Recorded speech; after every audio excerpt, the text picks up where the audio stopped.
Today, I would like to give a brief explanation about a particular poem taken from Alternative English Class 10, published by Orient Black Swan. This is introduced here in Nagaland Board of Education. So, I am just taking one poem from here, which is titled To Sleep. All of us know very well that William Wordsworth was a significant poet of the Romantic movement in English poetry. So, he was born among the beautiful lakes and mountains of the Lake District in northwest England. So, we can imagine that his poetry or his poems will be touching more on natural things as well as natural things that creates a kind of feelings in us. This is strictly a sonnet. So, when we speak about sonnet, we have got two kinds of poems coming under sonnet, that is Pendarchian sonnet and the Shakespearean sonnet. So, this particular poem has a typical difference in the setting. That typical difference is created in order to surmount both the Pendarchian sonnet as well as a Shakespearean sonnet. So, what is a sonnet? First and foremost, a sonnet is a 14 line poem. We know already. Class 10 students are already knowing what is a sonnet. Sonnet is a small song. Sonare means to sing. It is a 14 line poem. And this 14 line poem is divided either into 6 plus 8 or 8 plus 6 or 6 plus 6 plus 2. So these are the ways sonnet poem is introduced to the students. The poet introduces a kind of a problem, a difficulty, and the next lines, that means the next 6 lines will give the solution to that particular problem. So there is a kind of a setup for this particular poem that is actually taking into consideration. So, let me come to the poem To Sleep by William Wordsworth first. Okay, I am not going to recite the poem right now, but I am trying to give a critical summary or the substance of this poem.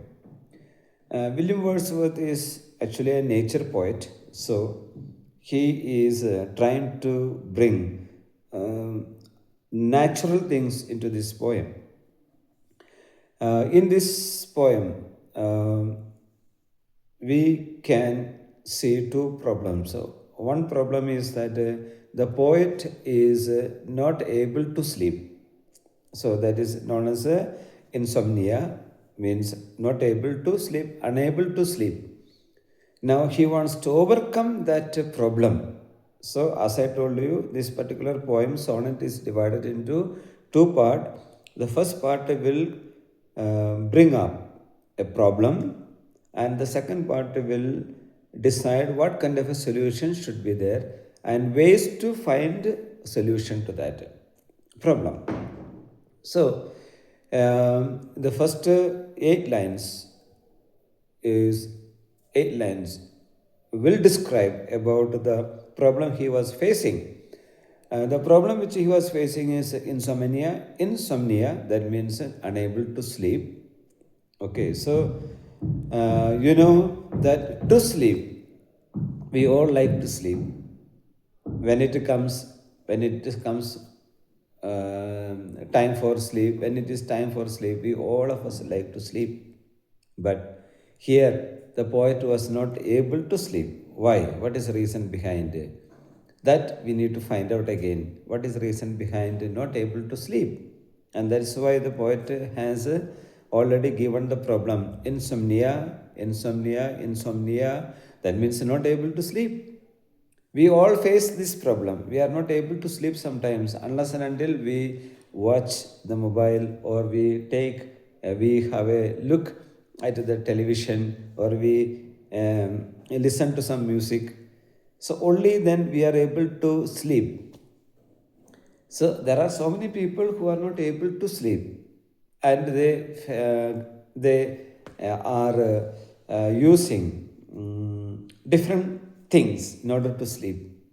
Some of them are engaged in reading, and then they will think that by reading they will get to sleep. Some of them are listening to the music, thinking that by listening to the music they will fall asleep. Some of them are watching the mobile, and they fall asleep.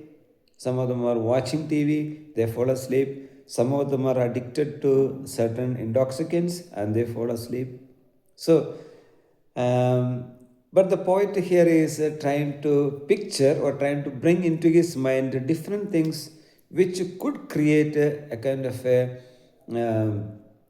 tiredness in him and get to sleep. So that is why in the poem itself we will see the picture of so many things: flock of sheep, the picture of fall of rivers, the picture of water flowing, and the winds and the seas, and the smooth fields, and white sheets of water and pure sky. All these are imaginations. He creates pictures in his mind so that he could get sleep. So he is thinking that he is going to get sleep by imagining so many things of this sort. But still, he was not getting sleep. So, when we sleep during the night, we will have a bright morning. We all of us would like to get up in the morning bright, happy, and we would like to face good day. We would like to get new things. We would like to face good people. So when we are getting good sleep, definitely we are going to also have a positive day, a very good day. But in the case of poet, he was not able to get a good sleep. So he is imagining, if I don't get a good sleep, what will happen to me? Morning, my day will be spoiled. The whole day will be spoiled. So he is worried about that. He is worried about that. That is why when we are looking at this poem to sleep, we need to bring existential problem one is facing, and that is one of these. And so here he is thinking, by imagining certain things he would get sleep, but he was not able to get sleep. So when he was not able to get sleep, he was so much worried about his situation. What will happen to me in the morning? Will I be able to go ahead with good health and new thoughts? So he began to worry a lot. That's why he is writing this poem particularly for people who are struggling with the difficulty of sleep. So, in this particular poem, William Wordsworth personifies sleep. That's the thing here. So, before I told you that we have to know what kind of poem it is, and then what are the poetic devices used here. He personifies sleep, addressing it as the mother of good health and new thoughts.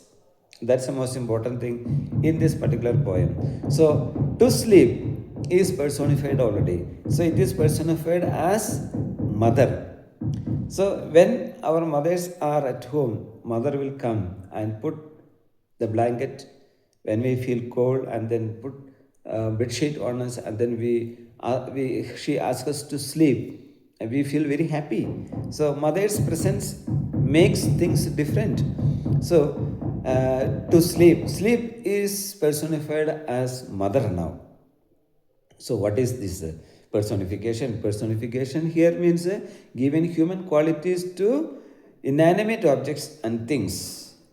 Okay, so here the idea sleep is personified. That means given human quality.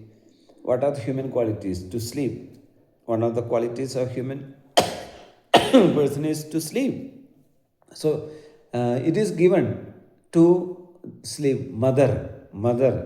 So mother will comfort us with the good uh, stories for sleeping. And he is considering sleep as a mother, addressing it as a mother so that he would get sleep. And thus, he couldn't sleep 2 days and he also lost his 3 days good sleep. Imagine and see. This is what happened when we are anxious, worried, and disappointed with certain things and we don't get sleep. So, the necessity of a person, necessity of a mother is also important. That's why William Wordsworth personifies sleep, addressing it as a mother. Now, as I told you, personification means giving human qualities or skills to inanimate objects and things. Okay, so it can be also given to animate objects like animate beings like animals, any kind of animals, and they can do the work of human beings, and thus it becomes a kind of a personification. Apart from personification, there are also other poetic devices used in this particular poem, which I will be discussing briefly. So, our main content here is that the poet was worried about his sleep. He couldn't sleep for 2 days. He was worried, and then he wanted to get sleep by all means, to rise up in the morning and do good works and new thoughts, but he was not able to get it. So, here the poet is focusing on how we can manage our life, how we can change our situation, how can we manage. So, he is giving a solution for insomnia when we are not able to get sleep. And one of the best ways to get to sleep is to visualize the nature according to him. That is why he brings lots of things inside here. See, I have thought of all by turns and I still lay sleepless. That means he brought so many ideas into his mind. Still, he is laying down there on the bed without a sleep. So, like this, must hear first uttered from my orchard trees and the first cuckoo's melancholic cry. Even thus last night and 2 nights more I lay, and I could not win thee sleep. That means, even though he tried his level best for 3 days, he couldn't win the sleep. That means he couldn't succeed in that by any stealth. That means by any way, by any way. So do not let me wear tonight away. That means, he was really spending his time wastefully, thinking that he would get sleep. So, poet has some particular things to tell us. What is that? We need to calm our mind. We need to cool our mind. We need to be little more free in our mind to get good sleep. So he is writing this poem in order to create in us a kind of a feeling that we will be able to sleep if we are having a clear conscience. So, students, finally, the poet is pleading to sleep, to separate the night from the day. Imagine many people have even the night the day. That's the interesting part of it. Many who are worried and anxious, who are troubled, who are in great pain, they have the day in the night. not only the day is not enough, but the night also has become a day, and the day has been spoiled because of our own worries. So the poet is asking us to be very, very conscious about such a type of inner setup. Okay, students, to conclude this poem, let me end it up with some important poetic devices. The first one is assonance. You know what is assonance? The repetition of two similar vowels. So, in this particular poem, you will see bees, seas, trees. These are all repetition of similar vowels. And the second one is metaphor. Here, the poet has identified or used metaphor, which is the sleep. Sleep is considered as a mother, means what is a metaphor? Unlike comparison of two unlike things. So, where here the sleep and mother, they are two unlike things, but the quality is applied to the sleep, and that is actually considered addressed as a mother. So, a metaphor. And the third one is personification. Again, sleep is personified here uh, as a person who is going to win to sleep. But here that process is not taking place. So the last one is oxymoron. Oxymoron means occurrence of two opposite words to each other. Two words will be opposite to each other. That is like a blessed barrier. So here you have a blessed. It's a positive word, and the barrier is a negative word. So these are the four important poetic devices used in this particular poem. All the students must know that this poem has this kind of differences. And normally, when we look at the rhyming scheme, you will find it is A B A B, but A B B A. But this particular sonnet is a typical sonnet. That means neither Petrarchian sonnet nor Shakespearean sonnet like.